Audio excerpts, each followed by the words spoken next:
साल 1974 West Virginia के एक संन्यास जितने शांत सैनिटोरियम में कुछ ऐसा पैदा हुआ था जिसे इंसान कहना पाप है। यहाँ रहने वाले लोग डिफॉर्म थे, लेकिन तीन भाई ऐसे थे जिनकी रंगों में इंसानियत नहीं, सिर्फ जानवरों वाली भूख रहती थी। उन्हें दुनिया इल्लीगल ब्रीडर्स कहती है। थ्री फिंगर, शॉटूथ और वन आई। इनकी कहानी वही है जहां मौत भी दहशत खाती है। आज की कहानी गलत रास्ते पर नहीं जाती, ये गलत मोड़, रॉन्ग टर्न खुद आपके सामने चलकर आता है।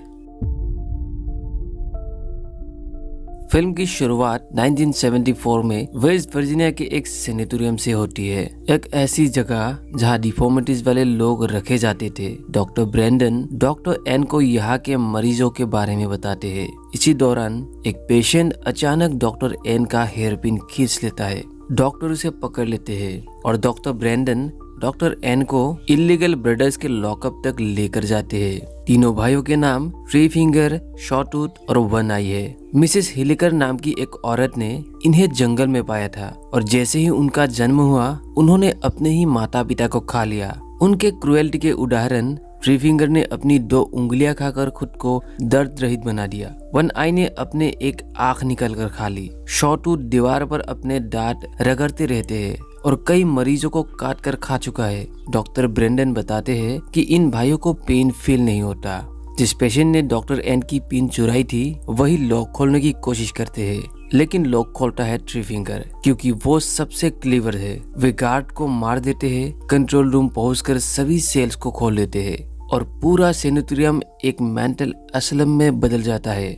तीनों भाई डॉक्टर एन को पकड़कर इलेक्ट्रिक शॉक देकर उसका दिमाग जला देते हैं और फिर डॉक्टर ब्रेंडन को भी खतरनाक तरीके से मार देते हैं। 29 साल बाद 9 अमेरिकन स्टूडेंट्स एक स्नो थ्रॉम्स में रास्ता भटककर इसी सैनिटोरियम में पहुंचते हैं। अंदर आने पर इन्हें पुरानी patients file, wine, projector room जैसी चीजें मिलती है। उन्हें यहाँ कुछ गड़बड़ महसूस होती है, लेकिन फिर भी वे पार्टी मूड में चली जाती है। प्रोजेक्टर में उन्हें इल्लीगल ब्रीडर्स पर किए गए एक्सपेरिमेंट के वीडियो मिलते हैं। लॉरेन बताती है कि उनका भाई अक्सर कहता था कि ये तीनों भाई लोगों को मार कर खाते थे। किसी को ये यकीन नहीं होता। विंसेंट रात में बाहर जाते हैं और उसे उनका फ्रेंड पॉर्टर मरा हुआ मिलता है और उसी समय शॉटूथ उसके सिर में मेटल रॉड घुसा देते हैं। यहाँ पर पहला ब्रूटल किल था। कुछ स्टूडेंट्स तहखाने में जाते हैं और वहाँ ब्लड और केजेस, टॉर्चर टूल्स देखते हैं। किचन में जीना शॉटूथ को पोर्टर के बॉडी पार्ट्स काटते हुए देख लेती है।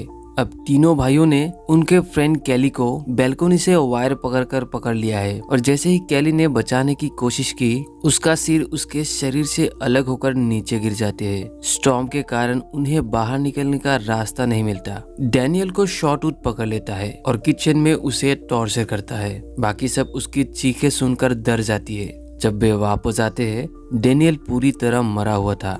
भाई उनके मसल्स को फ्राई करके खा रहे थे।